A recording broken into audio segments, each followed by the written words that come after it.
प्रधानमंत्री नरेंद्र मोदी 3 देशों के दौरे पर रवाना हो रहे हैं। ये यात्रा 4 दिन की होगी, जिसमें पीएम मोदी जॉर्डन, इथियोपिया और ओमान की यात्रा पर रहेंगे। पीएम मोदी का ये दौरा द्विपक्षीय साझेदारी को मजबूत करेगा, व्यापार, रक्षा और क्षेत्रीय सुरक्षा को बढ़ावा देने के उद्देश्य से किया जा रहा है। इस यात्रा की शुरुआत 15 दिसंबर को होगी, जब पीएम मोदी जॉर्डन के राज अब्दुल्ला द्वितीय के वार्ता करेंगे। इसके बाद 16 से 17 दिसंबर पीएम मोदी इथियोपिया के दौरे पर रहेंगे, जहां वो असिद अबाब के इथियोपिया के प्रधानमंत्री अबी अहमद अली के साथ बैठक करेंगे। पीएम मोदी का इथियोपिया दौरा ऐतिहासिक है, क्योंकि ये उनका पहला दौरा है। आखिरकार 17 से 18 दिसंबर को पीएम मोदी ओमान सल्तनत के दौरे पर रहेंगे और इस मुलाकात में सुल्तान एर्तिब बिना के दौरे पर रहेंगे। भारत और ओमान के द्विपक्षीय रिश्तों को 70 साल हो चुके हैं और अब इस महत्वपूर्ण अवसर पर पीएम मोदी ने ओमान जाने का निर्णय लिया है। 2023 के बाद ये उनका ओमान का दूसरा दौरा होगा।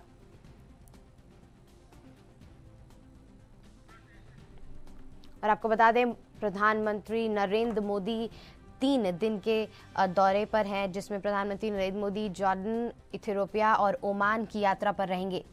पीएम नरेंद्र मोदी दौरे में द्विपक्षीय साझेदारी को लेकर तमाम चर्चा करते हुए नजर आएंगे, जिसपे व्यापार, रक्षा और क्षेत्रीय सुरक्षा को लेकर इन तीनों देशों से संवाद करते हुए नजर आएंगे।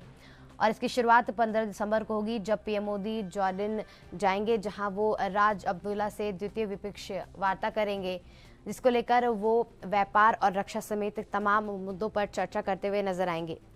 16 से 17 दिसंबर प्रधानमंत्री नरेंद्र मोदी इथियोपिया के दौरे पर रहेंगे, जहां वह असिद अबा से मुलाकात करते हुए नजर आएंगे। साथ ही वो इथियोपिया के प्रधानमंत्री से भी मिलेंगे, जिनसे वो चर्चा करते हुए नजर आएंगे।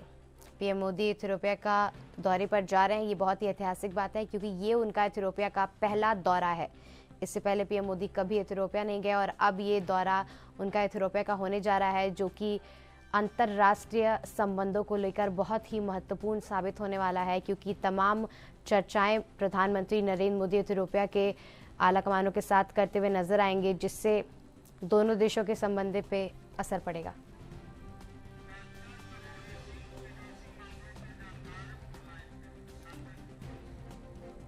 और इस पर तमाम जानकारी के लिए डॉक्टर करोड़ी सिंह, विदेशी मामलों के जानकार, हमारे साथ जुड़ चुके हैं। क्या तमाम जानकारी है सर, प्रधानमंत्री मोदी के इन तीनों देशों के दौरे पर क्या तमाम स्थिति बनती हुई नजर आएगी इस दौरे के बाद भारत के पक्ष में? देखिए, भारत के प्रधानमंत्री जिन 3 देशों के दौरे पे जा रहे हैं 5 दिन की यात्रा पे, उन सभी देशों से हमारे रिश्ते पहले से अच्छे हैं और विशेष रूप से ओमान में भारतीय लोग बहुत हैं, तो निश्चित रूप से वो भारतीयों से मुलाकात करेंगे और भारतीयों की जो समस्याएं हैं वहाँ उन देशों में उनके बारे में भी कुछ निर्णय लेंगे, सुनेंगे। क्योंकि ओमान, जॉर्डन और इथियोपिया जहाँ पे जा रहे हैं, उन देशों से भारत का व्यापार तो है, लेकिन वो इतने छोटे देश हैं कि उनसे व्यापार सिग्निफिकेंट नहीं है। इतना भारत एक्सपोर्ट करता है। एक्सपोर्ट के साथ साथ रिमिटेंस भी ओमान जैसे कंट्री से भारत को आते हैं, वहाँ भारत के लोग बहुत रहते हैं। तो जो पहले से हमारे अच्छे रिश्ते हैं उनको और प्रगाढ़ करने में मदद मिलेगी इन्हीं देशों से। इसके अलावा एक तरह की सद्भावना यात्रा होगी कि भारत के बारे में इन देशों को साथ लेके चलने में संयुक्त राष्ट्र संघ जैसे मंच हैं, वहाँ पे भारत के दृष्टिकोण का ये देश समर्थन करें और संयुक्त राष्ट्र संघ का पुनर्गठन हो, उसमें भारत को उचित स्थान मिले।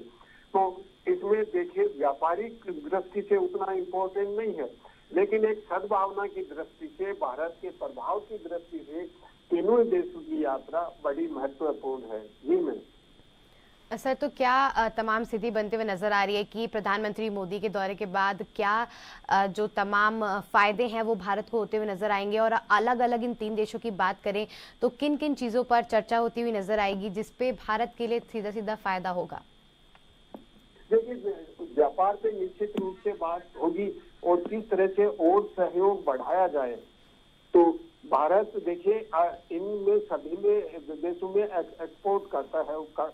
जो कंज्यूमर आइटम्स हैं वो भारत के बहुत जाते हैं, तो भारत के एक्सपोर्ट को कैसे बढ़ाया जाए और इसके अलावा भारत एक्सपोर्ट करता है, तो उनसे भारत क्या ले सकता है, संतुलन, व्यापार का संतुलन भी बनाने के बारे में बातचीत होगी। इस दिशा में निश्चित रूप से कुछ प्रगति होगी, लेकिन इन देशों के पास कोई ऐसे प्रोडक्ट नहीं है जिनको भारत खरीदे।